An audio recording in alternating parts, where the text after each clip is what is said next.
Aleluya, aleluya. Les doy un mandamiento nuevo, dice el Señor, que se amen los unos a los otros como yo los he amado. Aleluya, aleluya. El Señor esté con ustedes. Lectura del Santo Evangelio según San Mateo.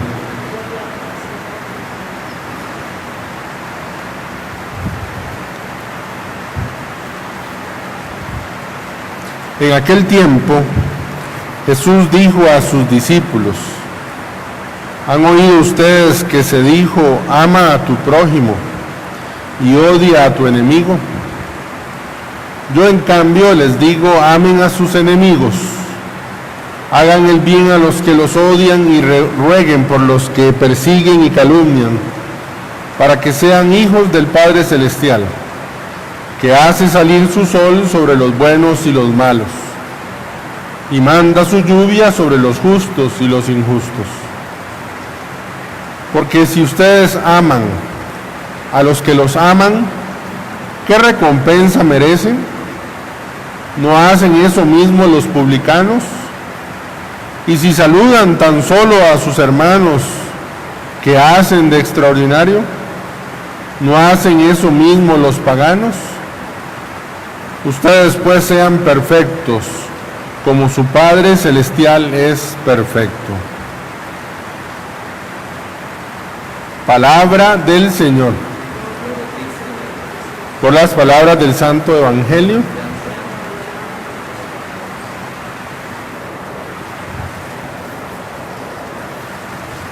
Quisiera hoy, muy sencillamente, muy rápidamente,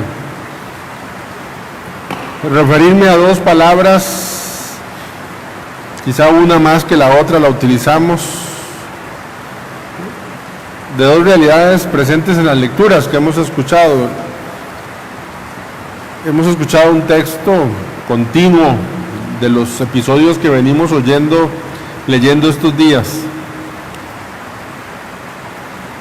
Y hemos escuchado cómo Ahab, el rey Ahab, es una persona, y esta es la palabra que quiero que comentemos rápidamente, pusilánime,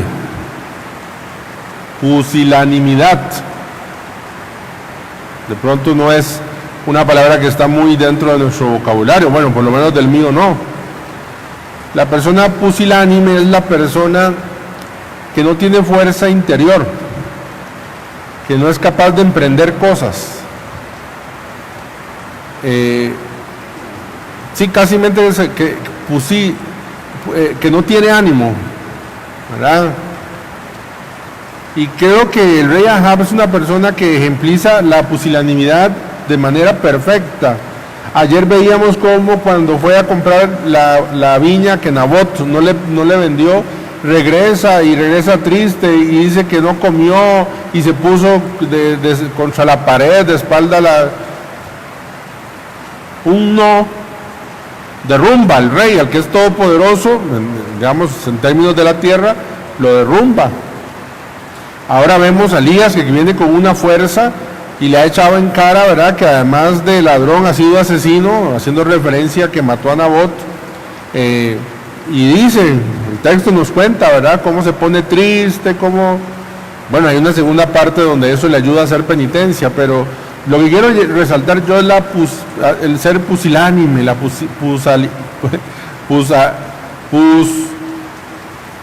pusilanimidad, pusilánime, eso, ¿ve? Le voy a poner de penitencia que lo escriba. Creo que es una de las características que tiene la generación actual, y no digo de los jóvenes, digo la generación que estamos enfrentando, gente que con mucha fragilidad y facilidad no enfrenta las cosas, ¿verdad? Se derrumba.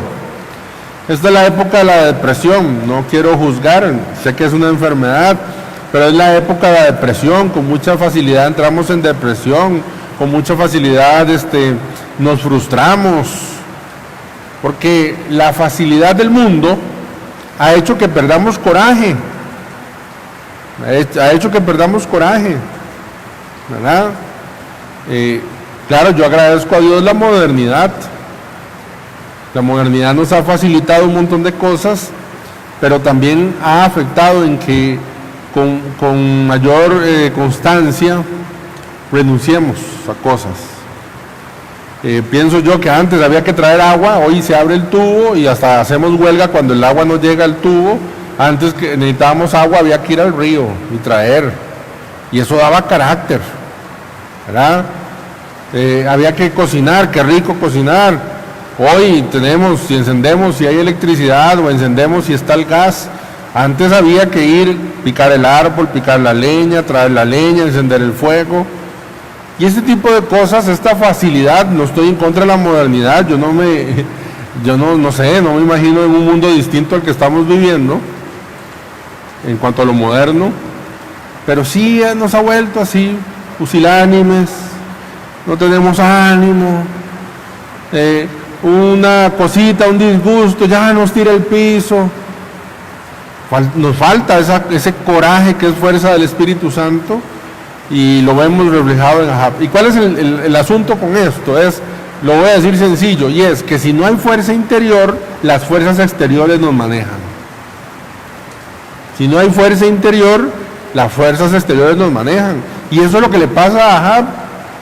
Lo maneja su esposo, lo maneja lo maneja todo el mundo, porque no tiene fuerza interior, pusilánime, que lo tira al piso, que lo manipulan. ¿Y tú cómo eres? ¿Verdad? Hay que pedirle al Espíritu Santo que se derrame en forma de fuerza de voluntad, en forma de fortaleza, pero que tengamos cuidado de no criar hijos así, pusilánimes, de no ser nosotros en esa misma línea. Pues la vida implica sí es y no es. La vida implica éxitos y fracasos. La vida implica facilidades y complicaciones. Y cuando vienen unas y las otras, bueno, hay que enfrentar, y eso con la acción y con la gracia del Espíritu Santo. La segunda palabra que yo quisiera utilizar, espero no pegarme, ¿verdad? Es más sencilla y la utilizamos con mayor facilidad, con mayor frecuencia, y es el resentimiento. Cuando uno no logra perdonar, vive resentido. El Señor hoy no nos está pidiendo que perdonemos, está pidiéndonos algo más grande, está pidiéndonos que amemos a los enemigos. No está diciéndole sonríe a los enemigos, abrace a los enemigos, está mandando algo que va en contra del estilo de amor que conocemos nosotros. El estilo de amor que nosotros conocemos son sentimientos afables, sentimientos que nos tocan las fibras de las emociones y sentimos lindísimo, corazoncitos, etcétera. Ese es el estilo de amor que estamos acostumbrados.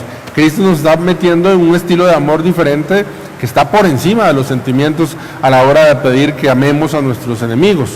Pero sin embargo, me quiero quedar en la palabra resentimiento. Hay una fábula griega, ahorita no me recuerdo yo, de este atleta que siempre ganaba y en esta ocasión no ganó. No ganó. Y la gente empezó a hacerle vítores y vivas y hurra al que había ganado. Incluso en la plaza del pueblo hicieron una estatua de mármol del que había ganado. Él había quedado de segundo y no podía. Y cuenta la fábula esta, que todas las noches cuando la gente dormía, él se levantaba e iba a donde estaba la estatua y con un cincel picaba un poquito. Pero era tan poquito que no se veía. Y así la noche otra vez, ¿verdad? Que no podía, que cómo me fue a ganar no sé cuánto, no sé qué, yo siempre ganaba. Y entonces iba, se levantaba y con un cincel le quitaba un pedacito. Y en la noche siguiente otra vez, qué barbaridad, no se lo merece, yo me esforcé más y me trató así, tal cosa, esto. Y otro pedacito. Y para no alargar la historia, un día, en una de las noches que se levantó, le dio con la mala suerte de que la estatua de mármol le cayó encima y lo mató. Dice la fábula griega. Y el escritor griego dice, la verdad es que ese día solo le cayó encima la estatua. Desde hace muchas noches lo venía matando. ¿Sí se entiende? Ese día la estatua lo aplastó. Pero lo que venía sucediendo en su corazón, eso es lo que lo hacía levantarse en la noche, ir y con un cincel, es eso, porque cuando uno no perdona, lo que hay es un dolor que se prolonga, y entonces la persona vive resentida, ¿verdad? Y se unen muchas cosas, se unen los pensamientos, los recuerdos, y entonces no llega el perdón, sino el resentimiento, ¿verdad? Llega el resentimiento y la persona vive resentida. Me acuerdo de otra fábula que el otro día escuché, de un hombre que, ¿recuerdan cuando había perros que tenían rabia? Yo no sé si todavía existe la rabia, ¿verdad? La enfermedad rabia, no la emoción de rabia. Yo recuerdo que eso sí era letal. Bueno, la historia dice de que a este hombre le mordió un perro y la persona que le mordía se volvía rabiosa también.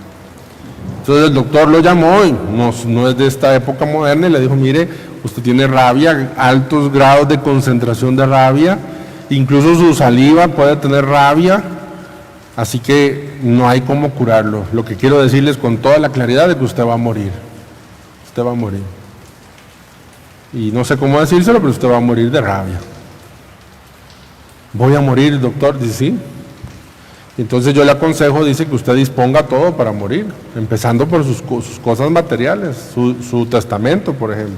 Entonces dijo testamento y agarró una hoja y dice, me presta una hoja así, y empezó a apuntar nombres. Entonces el doctor, pues, un poco vino, se asomó y dice, disculpe, supongo que todos estos nombres que están aquí es gente que usted quiere heredar. Dice, no, eso veré cómo hago. Esta es la gente que quiero morder antes de morirme, ¿verdad? Fíjense que interesante, porque la persona resentida busca ir. Y es muy curioso porque en las dos vías, no solo busca ir a la persona que le hirió, sino que termina hiriendo a las personas que ama.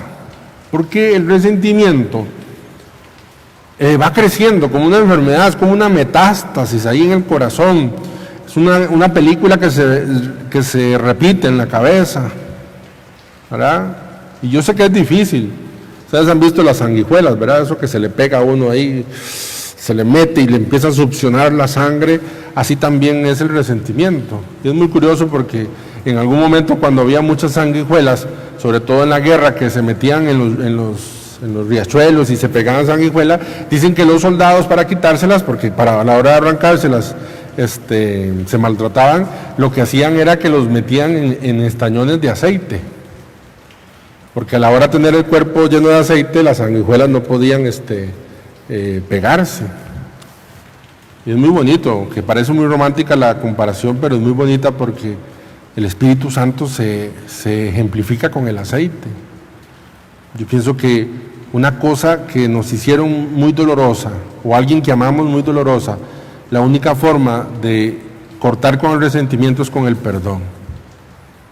Y la única forma, pienso yo, de perdonar, porque no es una cosa psicológica de que me voy a concentrar y la próxima vez que lo vea o que la vea voy a sentir diferente. No, muchas veces seguro el sentimiento se va a repetir mucho, ¿verdad? Porque perdonar no es olvidar. Yo pienso que es muy, muy difícil que a uno se le olvide el daño que uno hizo, que a uno le hicieron o que uno hizo. Perdonar es soltar eso, es ya recordarlo sin dolor, es dejarse sumergirse en el óleo del Espíritu Santo que es Cristo. Y yo siempre aconsejo cuando a mí me hablan de enemigos, hoy es muy interesante porque Cristo hoy menciona dos cosas que hay que hacer, dice, ¿verdad? Hagan el bien a los que le persiguen, dice, hagan el bien a los que los odian y rueguen por los que les persiguen. Hagan el bien es algo visible y rueguen es algo invisible. Lo que está diciendo es que en el tratamiento del perdón tiene que haber esas dos cosas, lo visible y lo invisible. Y a veces lo visible cuesta mucho iniciar, por eso tal vez hay que empezar con lo invisible. Ahora sí digo, yo siempre me digo a mí mismo y le sugiero a las personas que cuando tienen que meterse en un proceso de perdón, lo primero que tienen que orar, hacer es orar pidiendo que la voluntad de Dios se cumpla en esa persona, siempre. ¿Verdad? Porque hay una tentación, les decía el otro día, de que uno rece por el enemigo diciendo, Señor, te pido que lo cambies, te pido que no sé cuánto. Ahora oye una intención, no voy a decir el nombre, pero una intención, por fulano de tal para que el Señor lo cambie. No, mejor es decir, por fulano de tal para que la voluntad de Dios se cumpla en esa persona. Porque cuando decimos para que el Señor lo cambie, quizá lo que estamos deseando es que cambie de acuerdo a lo que nosotros nos gustaría que sucediera en esa persona. Y Señor, te pido por fulana, digo, no es el caso directo porque me parece que no era de un enemigo, pero te pido por fulano, por fulana, para que la cambies, para que le cambies ese corazón tan duro que tiene, que no sé. Un momento, te estás volviendo juez de la persona. Señor, te pido por fulana para que la voluntad tuya se cumpla en ella. Te pido por fulano para que la voluntad tuya se cumpla en él. No es sencillo, no. Si es lo más cristiano, el perdón es lo más cristiano. Bueno, no dejes que el resentimiento te mate. No dejes que te haga levantarte en la noche e ir con el cincel y entonces yo repaso lo que hice, lo que me hicieron y lo repaso. ¿Recuerdas? Le cayó la estatua encima y la enseñanza dice, ese día la estatua lo aplastó, pero ya lo venía matando. Entonces, para ser libres, el perdón. Y para ser más libres aún, el amor a los enemigos. Fuera el resentimiento, fuera la pusilanimidad. ¿Ve? Sí lo puedo decir. Gloria al Padre, al Hijo y al Espíritu Santo.